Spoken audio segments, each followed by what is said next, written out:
Vitamin और minerals बहुत important है। एग्जाम पॉइंट ऑफ व्यू से विटामिन तो बहुत ज्यादा इंपॉर्टेंट है। अक्सर आ जाता है विटामिन का एक चार्ट, बहुत अच्छे से याद कर लीजिए, वो बहुत ज्यादा उसमें से क्वेश्चंस आते हैं। ठीक है,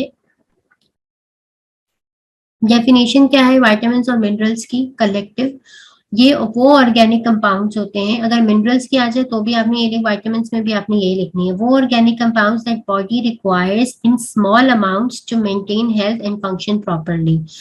ये सिर्फ और सिर्फ हमारी बॉडी को इसलिए चाहिए होते हैं ताकि हमारी बॉडी हेल्थ, अपनी जितनी भी सेहत है हमारी बॉडी की, उसको और बॉडी के जितने भी फंक्शंस है उनको प्रॉपरली कर पाए। ठीक है, अब एक मिसकंसेप्शन होती है, लोगों को लगता है कि विटामिन और मिनरल से भी एनर्जी मिलती है। ऐसा बिल्कुल भी नहीं है, विटामिन और मिनरल से एनर्जी नहीं मिलती। विटामिन और मिनरल से हमें क्या मिलता है? सिर्फ और सिर्फ बॉडी की अच्छी हेल्थ और बॉडी का सही से फंक्शन। अब इम्पॉर्टेंट बात यह है कि कार्बोहाइड्रेट, प्रोटीन्स और फैट्स के जो रिएक्शंस होते हैं ना, जिनकी वजह से वो सिंपलर फॉर्म में कन्वर्ट होकर उनको बॉडी यूटिलाइज करती है, उसमें भी विटामिन और मिनरल्स का ही काम होता है। ठीक है, तो ये बहुत वाइटल होते हैं हमारी बॉडी के लिए।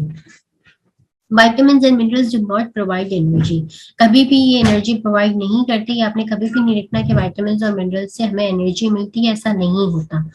रोल क्या है विटामिन और मिनरल्स का कलेक्टिवली? ये स्मॉल अमाउंट्स में चाहिए होते हैं to trigger thousand of chemical reaction. Body के हजारों केमिकल रिएक्शंस होते हैं जो इनके ऊपर डिपेंड करते हैं, इनकी नीड हमें पड़ती है ताकि वो रिएक्शन स्टार्ट कर सकें, और ये हमें चाहिए होते हैं necessary to maintain good health. अच्छी हेल्थ को मेंटेन करने के लिए की जरूरत हमें होती है, और इनके बगैर अच्छी हेल्थ मेंटेन नहीं रहती।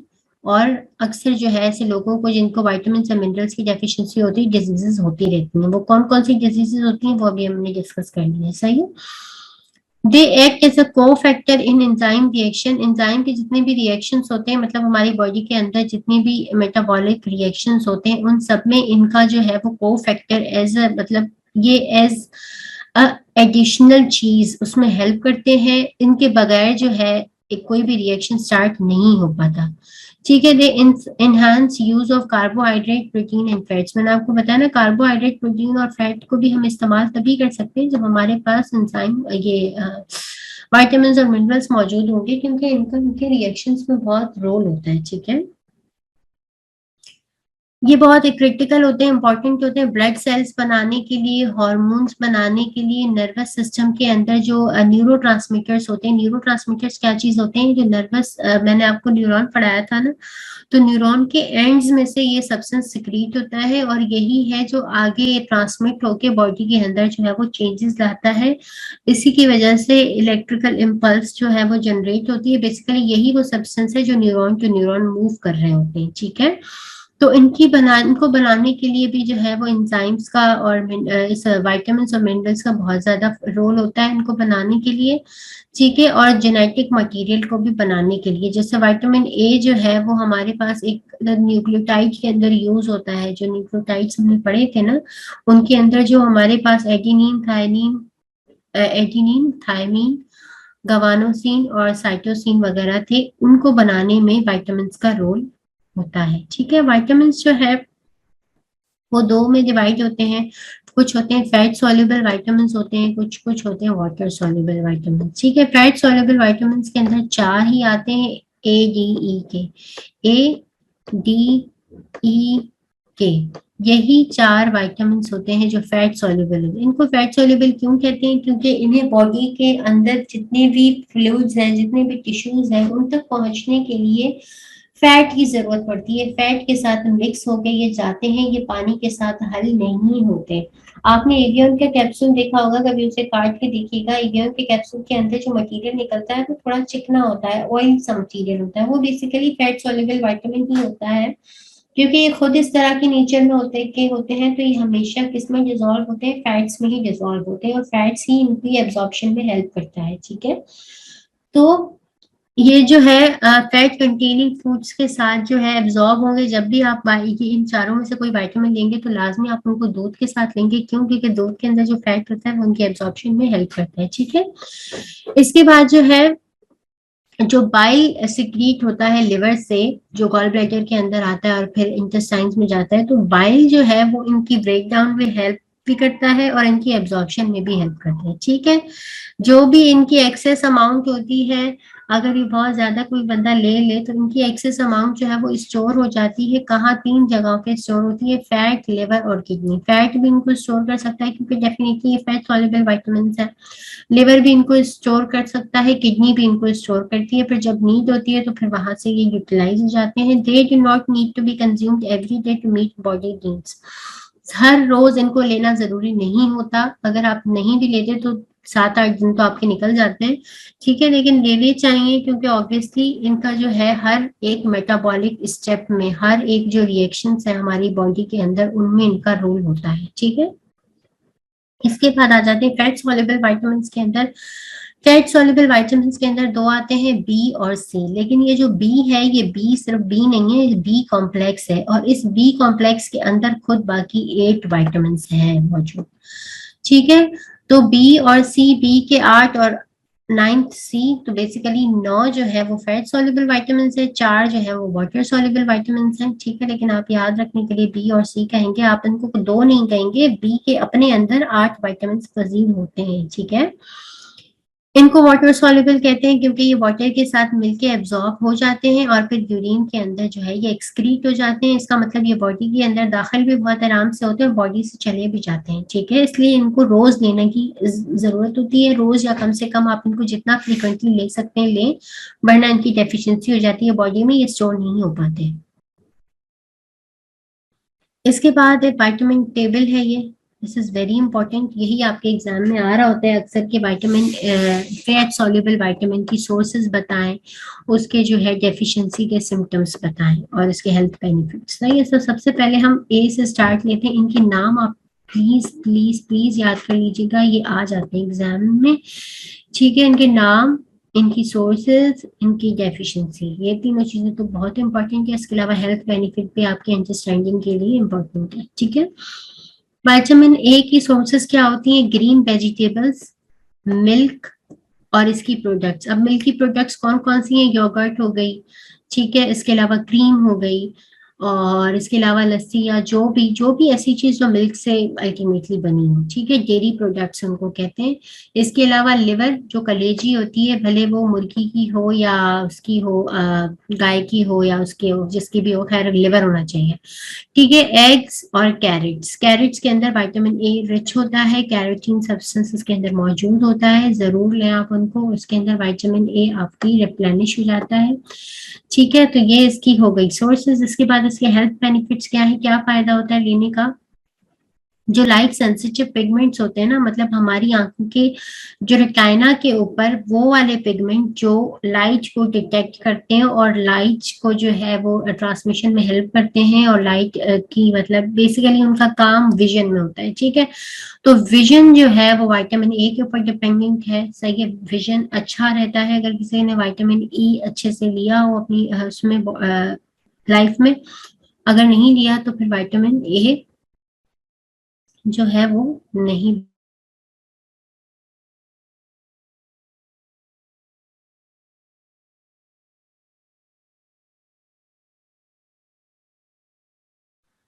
ओके, तो इनका एक तो काम हो गया विजन में, दूसरा जो है एपिथेलियल टिश्यू की मेंटेनेंस। एपिथेलियल टिश्यू बेसिकली जो स्किन का हमारा टिश्यू है उसको कहते हैं। सही है, और उसके अलावा हमारी स्किन के ही नहीं, हमारी बॉडी के अंदर भी जो हमारे ऑर्गन्स है उनकी जो अंदर वाली लाइनिंग है उसके ऊपर एपिथेलियल टिश्यू जो है वो कुछ कहीं कहीं मौजूद होता है। ठीक है, outer line of the internal organs, हमारे इंटरनल ऑर्गन्स जो है उनकी जो आउटर लाइन है उसको एपिथेलियल टिश्यू वहां पर भी होते हैं। ठीक है, तो ये उसकी मेंटेनेंस में हेल्प करते हैं, उसको प्रोटेक्ट करते हैं। विटामिन ए अगर ये आप नहीं लेंगे तो आपकी स्किन जो है वो डैमेज हो जाती है। ठीक है, अगर डेफिशिएंसी है किसी अंदर विटामिन ए की तो उसे नाइट ब्लाइंडनेस होगी, रात के टाइम उसे सही से जो है वो नजर नहीं आएगा, या परमानेंट ब्लाइंडनेस भी हो सकती है, हमेशा के लिए भी वो बंदा अंधा हो सकता है। सही है, हाई डोज अगर कोई लेगा तो वो टॉक्सिसिटी करवाएगा, और टॉक्सिसिटी का कैसे पता चलेगा कि कैसे बॉडी में एक्सेसिव हो गया है? जब बॉडी के फ्रैक्चर्स होंगे और बर्थ के डिफेक्ट्स हो जाएंगे। ठीक है, बॉडी के अंदर रिपीटेडली फ्रैक्चर होंगे और जो उस एक खातून जो विटामिन ए नहीं ले रही, उसका जो होने वाला बच्चा है, उस बच्चे के अंदर बहुत सारे बर्थ डिफेक्ट्स हो सकते हैं। ठीक है,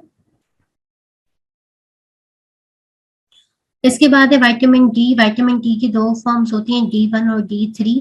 ठीक है, ये हमारे पास अगेन डेयरी प्रोडक्ट्स में मिलता है, एग में मिलता है। ये जो चीज है ये इंपॉर्टेंट है, कॉड लिवर ऑयल, वो लिवर में मिल रहा था, ये कॉड लिवर ऑयल में है।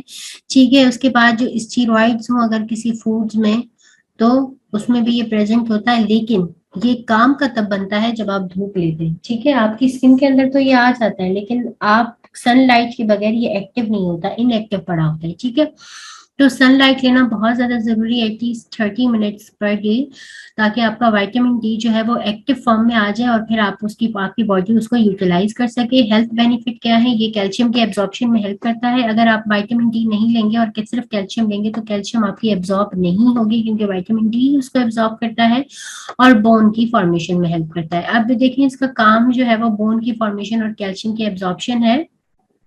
तो डेफिशिएंसी हो जाएगी अगर विटामिन डी की, तो क्या होगा, रिकेट्स होगी। रिकेट्स जो है वो छोटे बच्चों की बीमारी होती है हड्डियों की, जिसमें उसकी टांगे जो है वो टेढ़ी हो जाती हैं। सही है, और ये बेसिकली विटामिन डी की और कैल्शियम की कमी की वजह से होता है। ऑस्टियोमलेशिया, ऑस्टियोमलेशिया बड़ों में होता है, इसकी वजह से बोन्स जो है वो सॉफ्ट हो जाती हैं। और अगर कोई एक्स्ट्रा विटामिन डी या कैल्शियम ले ले तो फिर क्या होता है, वो बंदा जो है वो मेंटली रिटार्डेड भी हो सकता है आगे जाके, और उसके अलावा उसकी बोन्स में पेन भी होता है। ठीक है, इसके बाद आ जाए विटामिन ई के ऊपर। विटामिन ई को हम टोकोफेरोल भी कहते हैं। ये हमारे पास मार्जरीन में मिलता है, सीड्स जो भी सनफ्लावर सीड्स वगैरह होते हैं, ग्रीन लीफी वेजिटेबल्स में मिलता है, नट्स में मिलता है। ठीक है, काम इसका यह है कि ये एंटीऑक्सीडेंट है। एंटीऑक्सीडेंट क्या होते हैं, एंटीऑक्सीडेंट ऐसे सब्सटेंसेस को कहते हैं जो हमारी बॉडी को जो है वो प्रोटेक्ट करे फ्री रेडिकल से। फ्री रेडिकल क्या होता है, फ्री रेडिकल जो है वो फ्री आयंस वगैरह होते हैं जो हमारी बॉडी में सनलाइट की वजह से या फिर कोई भी रेडिएशन हमारी बॉडी के ऊपर। इसके बाद जो होता है वो विटामिन ई था हमारे पास। विटामिन ई जो है टोकोफेरॉल होता है, इसको टोकोफेरॉल कहते हैं सिंपल लैंग्वेज में। ये हमारे पास मार्जरीन में प्रेजेंट होता है। इसके अलावा जो सीड्स होते हैं ना, सनफ्लावर सीड्स या फिर कोई भी ड्राई फ्रूट में जो हमारे पास स्पेशली जो सीड्स का कंपोनेंट होता है, जो सीड्स आते हैं हमारे पास, उनके अंदर जो है ये पाया जाता है टोकोफेरॉल। इसके अलावा लीफी वेजिटेबल्स में जैसे स्पिनच हो गई और इसके अलावा कैबेज हो गई। तो हमारे पास जितनी भी वेजिटेबल्स जिसमें लीव्स का कंपोनेंट है, उसके अंदर बेसिकली टोकोफेरॉल ज्यादा पाया जाता है। इसका हेल्थ बेनिफिट ये है कि ये एंटीऑक्सीडेंट होते हैं। मैंने आपको बताया था कि फ्री रेडिकल्स जो होते हैं, जब भी हमारी बॉडी के ऊपर किसी भी तरह की लाइट जो है वो स्ट्राइक करती है, चाहे वो सनलाइट हो, चाहे वो एक्सरेज हो, या फिर कोई भी रेज अगर हमारी स्किन के ऊपर स्ट्राइक करें, तो वो हमारी बॉडी के अंदर कुछ मॉलिक्यूल्स होते हैं, उनको ब्रेक करके उनको फ्री रेडिकल्स में कन्वर्ट कर देती है। वो फ्री रेडिकल्स फिर हमारी बॉडी में फ्रीली मूव करते हैं और दूसरी चीजों के साथ जाके रिएक्ट करते हैं और हमारी बॉडी को नुकसान पहुंचाते हैं। तो एंटीऑक्सीडेंट का काम ये होता है कि उन फ्री रेडिकल्स को वो अपने साथ कंबाइन कर लेते हैं और बाकी बॉडी को उसके जो भी हैजार्डस इफेक्ट्स हैं उनसे फिर बचा लेते हैं। डेफिशिएंसी होगी अगर विटामिन ई की, तो सबसे पहली जो है वो स्टेरिलिटी होगी। स्टेरिलिटी बांझपन को कहते हैं। ठीक है, बच्चे पैदा ना हो पाना, ये हस्बैंड में भी हो सकता है, वाइफ में भी हो सकता है अगर विटामिन ई की डेफिशिएंसी होगी। इसके अलावा अनीमिया, खून की कमी, damage to the retina. Retina हमने पढ़ा था आई के अंदर जो लेयर थी जो हमारे विजन में हेल्प कर रही थी, उसको भी ये डैमेज कर सकता है।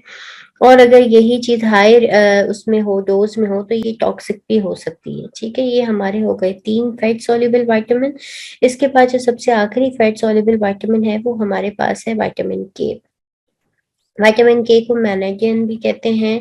ये भी हमारे पास ग्रीन लीफी वेजिटेबल्स में मौजूद होता है। और इसकी देखिए ये बात बहुत इंपॉर्टेंट है कि ये इंटेस्टाइनल बैक्टीरिया इसको सिंथेसाइज करते हैं। ये एमसीक्यूज में आ जाता है कि विटामिन के जो है उसको कौन सिंथेसाइज करता है, तो इंटेस्टाइनल बैक्टीरिया विटामिन के को सिंथेसाइज करते हैं। इसका काम ब्लड क्लॉटिंग में होता है। ब्लड क्लॉटिंग में ये हेल्प करते हैं। अगर ये ना हो तो ब्लड जब भी हमें कोई इंजरी हो या जब भी कोई चीज लग जाए, हमारी स्किन के ऊपर कट लग जाए, या फिर एक्सटर्नल भी कोई अगर इंजरी हो, कट ना लगे, खून ना बहे फिर भी, तो हमारा जो ब्लड है वो कैपिलरी से जो है वो ऊज करना शुरू कर देता है, बाहर आना शुरू कर देता है। तो उसके उसकी क्लॉटिंग बहुत जरूरी है। वेसल्स से जब ब्लड बाहर आ रहा होता है तो उसकी क्लॉटिंग जरूरी है ताकि ब्लड ज्यादा जाया ना हो।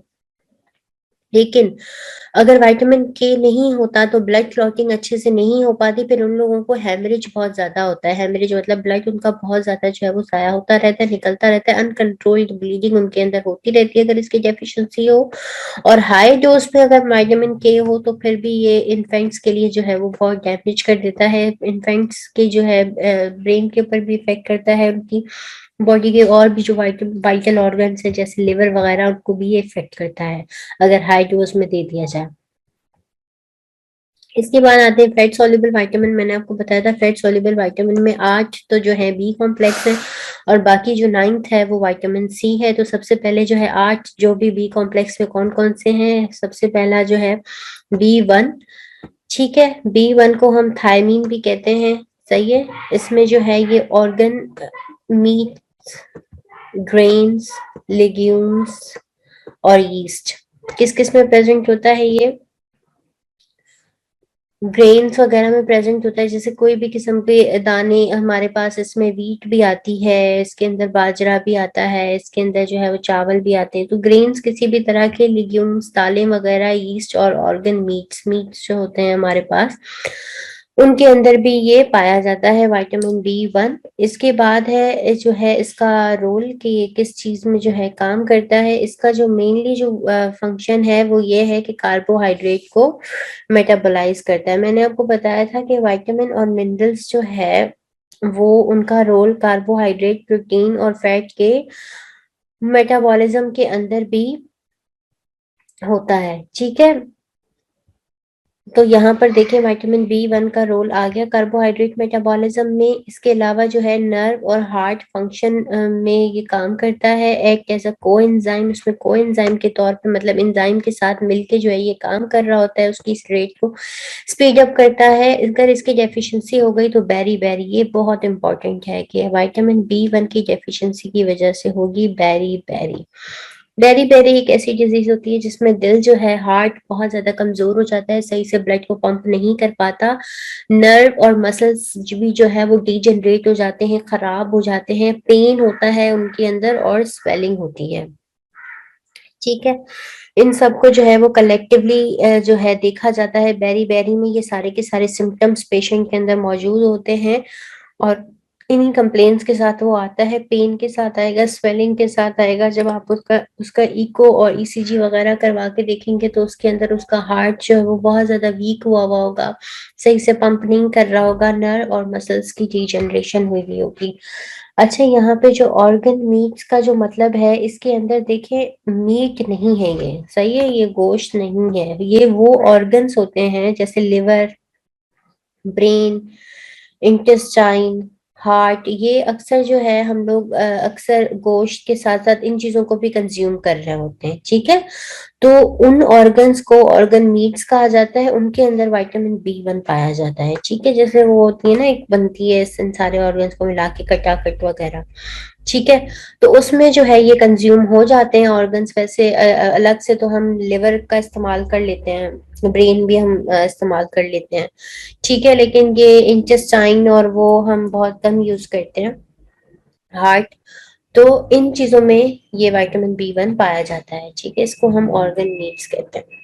इसके बाद है B2, राइबोफ्लेविन कहते हैं इसको। राइबोफ्लेविन जो है वो मिल्क और डेयरी प्रोडक्ट्स में पाया जाता है। दिस इज वेरी इंपॉर्टेंट कि मिल्क और डेयरी प्रोडक्ट्स में राइबोफ्लेविन बहुत ज्यादा अमाउंट में पाया जाता है। लिवर में पाया जाएगा, एग्स में होगा, ग्रेन्स में होगा, लिग्यूम्स में होगा, चीज में होगा। ठीक है, अच्छा, इसको याद करने के लिए आप ये कर सकते हैं कि आप इन सारी की सारी प्रोडक्ट्स का ना नाम लिख लें। हर प्रोडक्ट में जो जो चीजें पाई जाती है ना उनको आप याद कर लें। इससे ये होगा कि आप वही वाले जो वो आपके पास कम हो जाएंगे, जो प्रोडक्ट्स हैं वो कम हो जाएंगी, और उससे आप ज्यादा से ज्यादा फायदा हासिल कर पाएंगे कि यार एग है तो एग में जो है वो विटामिन D भी मिल रहा है, हमें विटामिन B2 भी मिल रहा है। इसी तरह से मिल्क और डेयरी प्रोडक्ट्स हैं तो उसमें भी इसी तरह से चल रहा है। तो ये आपको थोड़ी सी मेहनत करनी पड़ेगी, थोड़ी रट्टे वाली चीज है। इसको आप अच्छे से याद कर लेंगे तो बहुत अच्छे से आप क्वेश्चन अटेम्प्ट कर पाएंगे। इसके बाद B2 का काम क्या है, ये सेल्यूलर रेस्पिरेशन में हेल्प करता है, ठीक है। और अगर इसकी डेफिनेशन, अच्छा, सेल्यूलर रेस्पिरेशन होती क्या है, सेल के अंदर ऑक्सीजन का आना और कार्बन डाइऑक्साइड का रिमूव होना is called cellular respiration, simple is that. Cell के अंदर जो है, जो ऑक्सीजन जाती है, फिर वो दो चीजों में यूज होती है, एक तो ग्लाइकोलिसिस के प्रोसेस में, और दूसरी जो है हमारे पास जो है क्रेब्स साइकिल में। तो ग्लाइकोलिसिस और क्रेब्स साइकिल में बेसिकली एनर्जी बन रही होती है, ऑक्सीजन कंज्यूम हो रही होती है और कार्बन डाइऑक्साइड निकल रही होती है, इसी को हम सेल्यूलर रेस्पिरेशन कहते हैं। यही दो प्रोसेस आते हैं सेल्यूलर रेस्पिरेशन में। इसके बाद अगर डेफिशिएंसी हो जाए विटामिन B2 की, तो आईज में इरिटेशन होती है, इन्फ्लेमेशन होती है। इन्फ्लेमेशन का मतलब ये होता है कि स्किन जो है वो आपकी उसके ऊपर, स्किन के ऊपर या बॉडी के किसी भी ऑर्गन में चार साइंस पाए जाएं अगर। एक तो जो है वो हीटअप हो जाए, ठीक है, उसकी वजह से आपको बुखार भी हो, और दूसरी चीज उस जगह पे आपको पेन भी हो, ठीक है, और इसके अलावा जो है उसके वो बॉडी का वो पार्ट सही से फंक्शन भी नहीं कर पाए, ठीक है, और उस पार्ट की रेडनेस भी हो, ठीक है। ये चार पांच साइंस होते हैं, ये जहां पर भी हो आपकी बॉडी में, आप उसको इन्फ्लेमेशन मार्क करते हैं कि भाई यहाँ पे इन्फ्लेमेशन हो गई। एक तो वो चीज जगह रेड हो जाए, उस जगह पे बहुत शदीद दर्द हो, उस जगह से आप वो काम ना ले पा रहे हो जो आप नॉर्मल गेज में ले रहे हो, और उस चीज की वजह से आपको आपको फीवर भी हो, ठीक है। इसको हम कलेक्टिवली इन्फ्लेमेशन कहते हैं। तो बी टू जो है वो इन्फ्लेमेशन से बचा रहा होता है, लेकिन अगर B2 की डेफिशिएंसी हो जाए तो डेफिनेटली इन्फ्लेमेशन ज्यादा होती है, ठीक है। इसके बाद आ जाते हैं B3 के ऊपर। B3 को नियासिन और निकोटिनिक एसिड कहते हैं। ये हमारे पास लिवर में, लीन मीट में, ग्रेन में, लेग्यूम्स में और यीस्ट में पाया जाता है, ठीक है। इसका काम क्या होता है कि ऑक्सीडेशन रिडक्शन रिएक्शन करवाता है सेल्यूलर रेस्पिरेशन में। वही बात, ये दोनों मिलके काम कर रहे होते हैं। ये भी, इनका भी काम जो है वो सेल्यूलर रेस्पिरेशन में ही होता है। ये रिएक्शंस को बेसिकली प्रोसीड करवाने में हेल्प कर रहे होते हैं। इसकी डेफिशिएंसी का ये वाली जो चीज है ना, जैसे यहाँ पे वेरी वेरी इंपॉर्टेंट था, इस तरह यहाँ पे ये चीज बड़ी इंपॉर्टेंट है, प्लेग्रा। प्लेग्रा किसकी कमी की वजह से होता है, B3। देखें, इसमें भी B3 है, B3, ठीक है। यहाँ पर भी देखें प्लेग्रा के अंदर ना 3D होते हैं, 3Ds।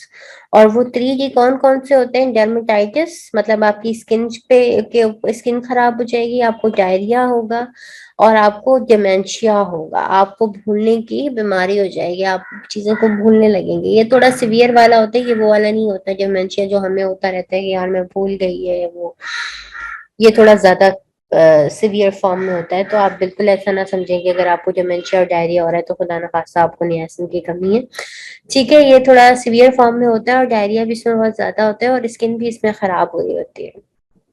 इसके बाद जो है वो विटामिन B5 है। B5 पेंटोथेनिक एसिड कहते हैं उसको। Pantothenic acid again milk products में, लिवर में, एग्स में, ग्रेन्स में और लेग्यूम्स में पाया जाता है। इसका काम वही मेटाबॉलिज्म में होता है। इसकी डेफिशिएंसी की वजह से आपके पास फटीग होगा, थके थके से रहेंगे आप, और लॉस ऑफ कोऑर्डिनेशन, मतलब आपकी बॉडी के के ऑर्गन्स के बीच में ना कोऑर्डिनेशन नहीं होगी सही से, आपको कुछ समझ नहीं आ रहा होगा कि कौन सा, अब दिमाग एक चीज कह रहा होता है, हाथ पांव दूसरा काम कर रहे होते हैं। तो एक ये तो मैं ये बहुत सुपरफिशियल करके बता रही हूँ, बेसिकली हमारे इंटरनल ऑर्गन्स के दरमियान जो है ना वो इफेक्टिव कोऑर्डिनेशन नहीं होती पेंटोथेनिक एसिड की कमी की वजह से।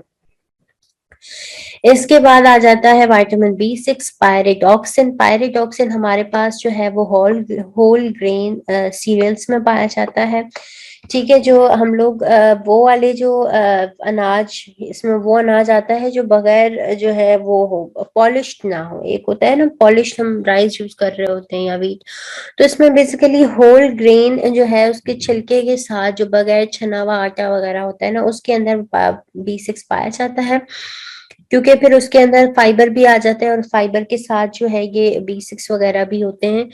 तो हमेशा जो है आप होल ग्रेन सीरियल्स यूज करें। और दूसरी चीज होती है इसमें वेजिटेबल्स और मीट्स, सब्जियां और गोश्त, इनके अंदर ये पाया जाता है। इसके अलावा रॉयल जेली के अंदर भी विटामिन B6 पाया जाता है, ठीक है। इसका काम जो है वो अमाइनो एसिड्स की मेटाबॉलिज्म में है। अमाइनो एसिड आपको याद होगा, these are building block of proteins, सही है, इनकी मेटाबॉलिज्म में हेल्प करते हैं। देखें ऊपर B1 किस में कर रहा था, B1 कर रहा था कार्ब्स की मेटाबॉलिज्म में। अब ये B6 जो है वो किस में कर रहा है हेल्प, B6 जो है हमारे पास कर रहा है प्रोटीन के मेटाबॉलिज्म में। अगर इसकी डेफिशिएंसी हो जाएगी तो कन्वर्जेंस होगी, इरिटेबिलिटी होगी। कन्वर्जेंस झटकों को कहते हैं, झटके आ रहे होते हैं उन बच्चों को, बाकायदा इरिटेबिलिटी हो जाती है उन बच्चों को। उनको जो है वो बहुत चिड़चिड़े से होते हैं। किडनी स्टोन्स होने के भी इसमें चांसेस हो जाते हैं, किडनीज इन बच्चों की खराब हो जाती हैं, बच्चों की क्या बड़ों की भी। तो B6 की कमी को जो है वो पूरा करने के लिए जो है होल ग्रेन सीरियल्स यूज किए जाएं और वेजिटेबल्स यूज किए जाएं और मीट्स। इसके बाद आ जाता है B12। B12 को हम लोग कोबालामीन भी कहते हैं। कोबालामीन का क्या काम होता है, अच्छा पहले देख लेते हैं कि होता कहाँ कहाँ है। रेड मीट के अंदर होता है, एग के अंदर होता है, डेयरी प्रोडक्ट्स के अंदर होता है, ठीक है। इसका काम क्या है कि न्यूक्लिक एसिड की प्रोडक्शन करवाता है, स्पेशली डीएनए और आरएनए को कलेक्टिवली न्यूक्लिक एसिड कहते हैं। तो B12 किस में मदद कर रहा है, डीएनए की फॉर्मेशन में। अब देखें हैं तो ये वाइटामिन, लेकिन किस तरह, कार्बोहाइड्रेट, प्रोटीन, फैट्स और न्यूक्लिक एसिड्स की फॉर्मेशन में, उनके मेटाबॉलिज्म में हेल्प कर रहे हैं। तो ये बेशक आपको एनर्जी ना प्रोवाइड करें, लेकिन वो फूड्स जो एनर्जी हमें प्रोवाइड करते हैं उनके मेटाबॉलिज्म में इन सारे के सारे वाइटामिन का बड़ा रोल होता है, ठीक है। इसकी डेफिशिएंसी की वजह से, विटामिन B12 की डेफिशिएंसी की वजह से हमारे पास पर्नीशियस अनीमिया होता है। पर्नीशियस अनीमिया खास किस्म का अनीमिया होता है, खास किस्म की खून की कमी की होती है, जो होता ही किसकी वजह से है, वो होता ही B12 की कमी की वजह से। इसमें बेसिकली ब्लड सेल्स तो बन रहे होते हैं, लेकिन वो उस तरह से काम नहीं करते जिस तरह से उनको करना चाहिए, क्योंकि उनका जेनेटिक मटेरियल सही नहीं होता। उनके जेनेटिक मटेरियल डीएनए, मैंने बताया था ना, डीएनए ही हर चीज को कंट्रोल कर रहा होता है। और विटामिन B12 डीएनए बनाने में हेल्प कर रहा है। तो अगर डीएनए सही से नहीं बना होगा विटामिन B12 की कमी की वजह से, तो वो सेल्स बेसिकली नाकारा होते हैं। अब एक नाकारा सेल कभी भी खून की कमी को तो पूरा नहीं कर सकता ना, तो इसकी वजह से इसमें खास तरह का अनीमिया होता है, जिसको हम पर्नीशियस अनीमिया कहते हैं। और दूसरी चीज ये कि विटामिन B12 की कमी की वजह से न्यूरोलॉजिकल डिफेक्ट्स भी होते हैं। कैसे न्यूरोलॉजिकल डिसऑर्डर्स होते हैं, जैसे कि हाथ पांव जो चल रहे होते हैं ना, एबनॉर्मल सेंसेशंस आना, और सही से कोऑर्डिनेशन ना होना, उन बंदों को वॉक करने में भी डिफिकल्टी होती है। उसके अलावा उनके हाथ पांव में एक ऐसा लगता है जैसे आग चल रही हो, ये नॉर्मल सेंसेशन होती है, ये भी विटामिन B12 की कमी की वजह से होती है। इसके बाद जो है, पहले विटामिन B9 देख लेते हैं, फिर हम एस्कॉर्बिक एसिड पे आएंगे। विटामिन B9 जो है वो फॉलिक एसिड है। ये हमारे पास होल व्हीट फूड में होता है। होल व्हीट फूड वही वाली जो है फूड्स हैं जो बगैर चना आटा जिसको हम कहते हैं ना, ये वही है। ग्रीन वेजिटेबल्स और लेग्यूम्स, इसका काम भी न्यूक्लिक एसिड के मेटाबॉलिज्म में है, सही है। वो क्या था, वो इसका काम था प्रोडक्शन में, यहाँ पे आ गया इसका मेटाबॉलिज्म मतलब ब्रेक डाउन, ठीक है। इसकी कमी की वजह से भी अनीमिया होगा, ठीक है। बर्थ डिफेक्ट्स होंगे, ये बहुत इंपॉर्टेंट है कि बर्थ डिफेक्ट्स जो है किसकी कमी की वजह से होते हैं, विटामिन B9 की कमी की वजह से होते हैं। ये आपने कहीं भी और नहीं पढ़ा होगा। Very important for pregnant women, this is again important कि ये प्रेग्नेंट वुमेन के लिए ये वाला विटामिन बहुत इंपॉर्टेंट होता है। इसके बाद आ जाए विटामिन C के ऊपर। विटामिन, अब देखें बी कॉम्प्लेक्स जो विटामिन है वो कौन कौन से हैं, अब देखते जाएं। इसमें ना सीक्वेंस है B1, B2, B3, अब B4 नहीं है, ठीक है। तो कौन कौन से नहीं है, एक तो B4 नहीं है हमारे पास, ठीक है। फिर B5 आएगा, B4 हमारे पास नहीं है, ठीक है। फिर B5 है, B6 है, B7 है, देखें। फिर B8 नहीं है, B9 भी हमने नीचे देख लिया था, सही है। B9 B है लेकिन B8 नहीं है। फिर B9 है, फिर B10 भी नहीं है, और B11 भी नहीं है। तो कौन कौन से नहीं है, 4, 8, 10, 11, ये चारों हमारे पास नहीं है, बाकी सारे के सारे हैं, सही। 4, 8, 10, 11, इस तरह के कोई वाइटामिन नहीं है। B4 भी आपने नहीं सुना होगा, B8 भी नहीं सुना होगा, B10 भी नहीं सुना होगा, B11 भी नहीं सुना होगा, बाकी सारे के सारे हमारे पास एग्जिस्ट करते हैं। इनके नाम बहुत इंपॉर्टेंट है, नाम आप याद कर लीजिएगा। विटामिन C को जो है एस्कॉर्बिक एसिड भी कहते हैं, ये हमारे पास सिट्रस फ्रूट्स में होता है। सिट्रस फ्रूट जैसे ऑरेंज, जैसे हमारे पास कीवी फ्रूट, जैसे हमारे पास लेमन, जैसे हमारे पास ग्रेप फ्रूट, जैसे हमारे पास ये सारे के सारे जो हैं इनके अंदर ये पाए जाते हैं।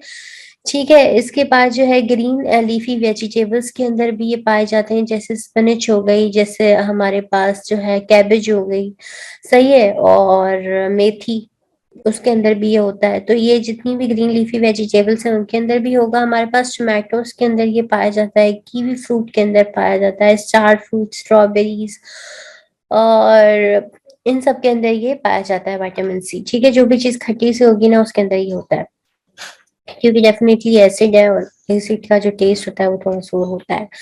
सही है।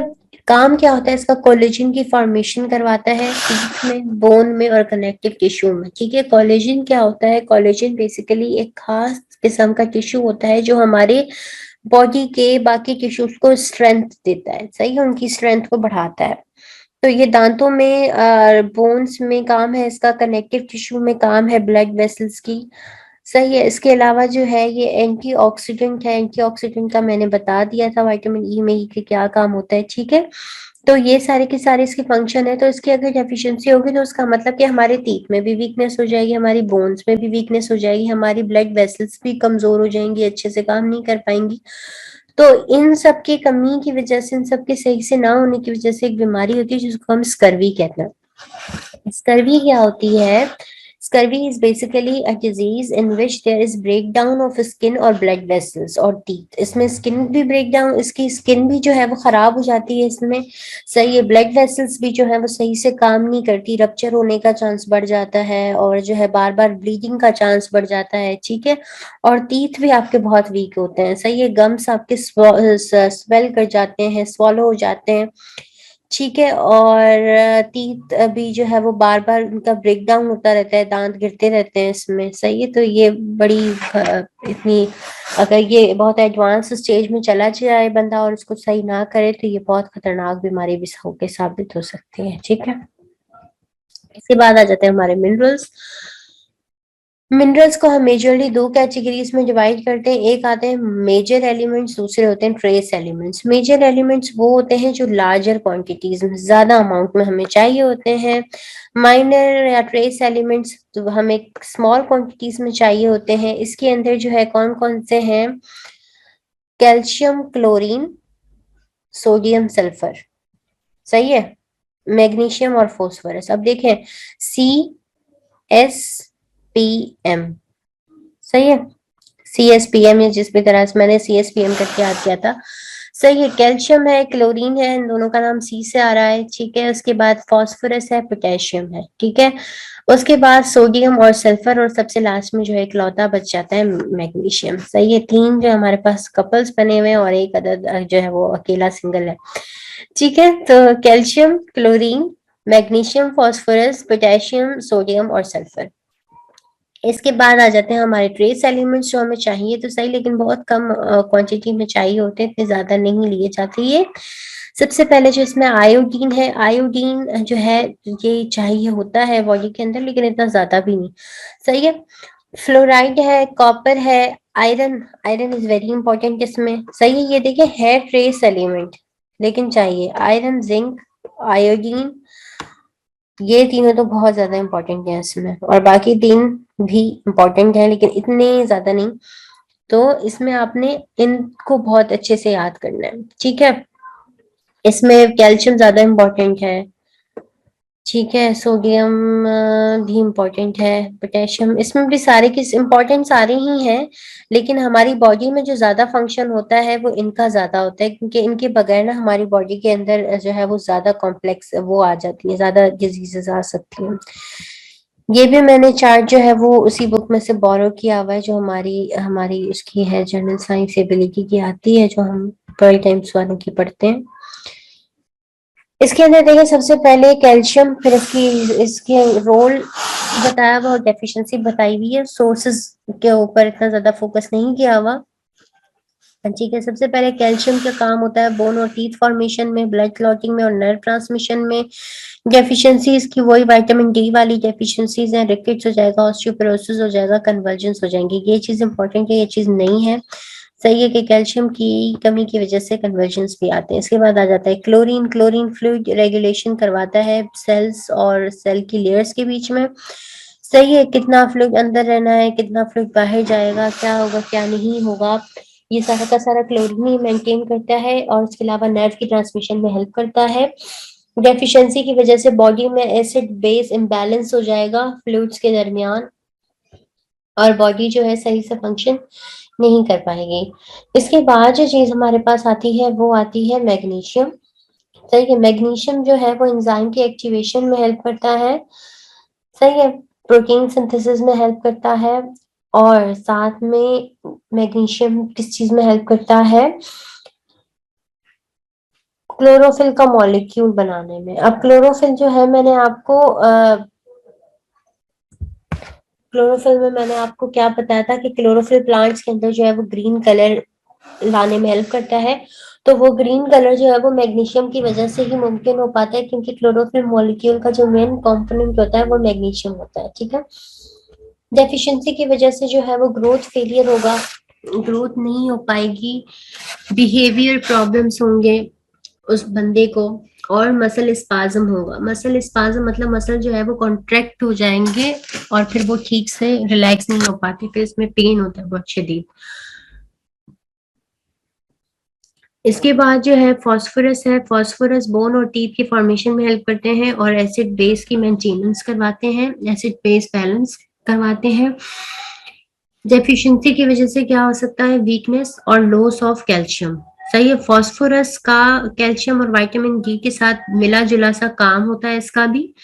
सही है, और डेफिशिएंसी की वजह से कैल्शियम जो है वो भी लॉस हो जाता है। पोटेशियम का काम भी जो है वो अस्सी की तरह है, क्लोरीन की तरह, कि ये एसिड बेस बैलेंस करवाता है, फ्लूइड को बैलेंस करवाता है, मेंटेन करता है बॉडी के अंदर, और नर्व की ट्रांसमिशन में हेल्प करता है। इसकी डेफिशिएंसी की वजह से हमारे पास मसल क्रैम्प्स होते हैं, मसल्स में दर्द होता है, पेन होता है, मेंटल कंफ्यूजन रहती है उस बंदे को, भूख नहीं लगती, लॉस ऑफ एपेटाइट मतलब भूख ना लगना, और इरेगुलर कार्डियक रिथम, और जो हार्ट जो है वो एबनॉर्मली बीट कर रहा होता है, जिस तरह से उसको बीट करना चाहिए उस रिदम में वो बीट नहीं कर रहा होता।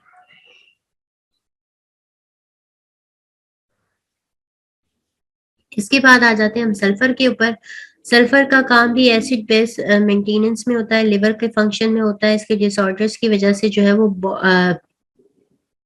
इसके डिसऑर्डर्स की वजह से कुछ नहीं होता, क्योंकि ये बॉडी को बहुत कम अमाउंट में चाहिए होता है और ये मोस्टली फूड्स में प्रेजेंट होता है, तो डिमांड पूरी हो जाती है।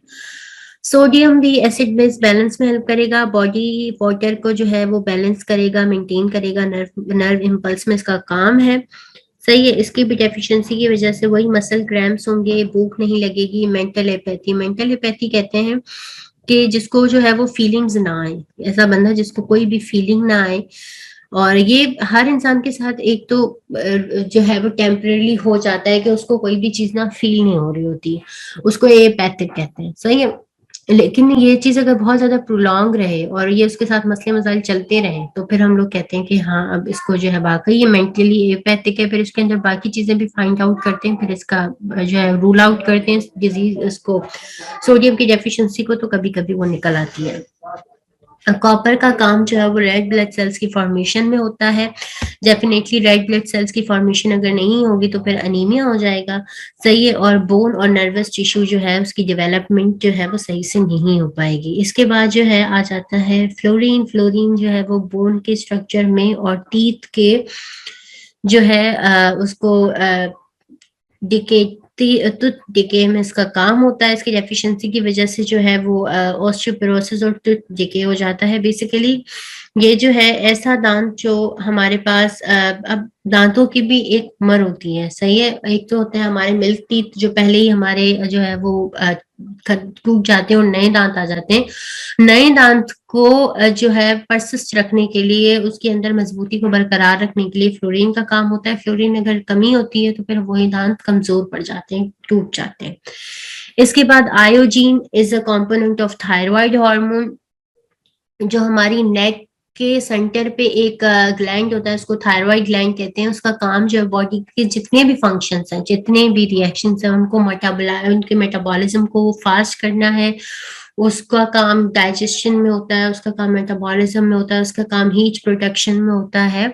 और वो अच्छे से तब काम कर पाता है जब बॉडी में आयोडीन मौजूद हो।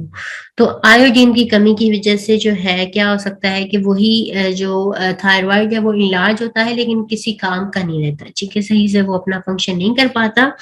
इसको हम कहते हैं इनलार्ज थायराइड। उसमें नेक की भी थोड़ी सी स्वेलिंग हो जाती है और पता चल रहा होता है कि यहाँ पे कोई चीज पड़ी हुई है बड़ी सी। इसके बाद आयरन। आयरन का आप सबको पता है हीमोग्लोबिन की फॉर्मेशन में हेल्प करता है और एनर्जी को मेटाबोलाइज करता है। कमी की वजह से एनीमिया हो सकता है। सेलेनियम जो है वो फैट्स और दूसरे बॉडी केमिकल्स की ब्रेकडाउन से प्रिवेंट करता है और इसकी डेफिशिएंसी की वजह से अगेन एनीमिया होता है। इसके बाद जिंक आ जाए। जिंक जो है वो कंपोनेंट होता है बहुत सारे एंजाइम्स का, और ये जो है वो डाइजेशन में, सेल रिपेयर में और सेक्सुअल रिप्रोडक्शन में हेल्प करता है। इसके जो है डेफिशिएंसी की वजह से ग्रोथ फेलियर और small sex glands delayed wound healing.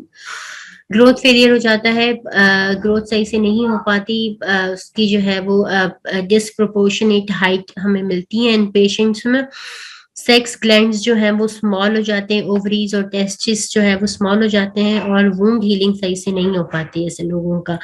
जो बहुत देर तक उनको चोट लगी होगी तो बहुत दिनों तक वो जो है चलती रहती है, फिर जाके वो कहीं हील होती है, ठीक है। तो जिंक का भी बहुत ज्यादा इंपॉर्टेंट रोल है हमारी बॉडी के अंदर।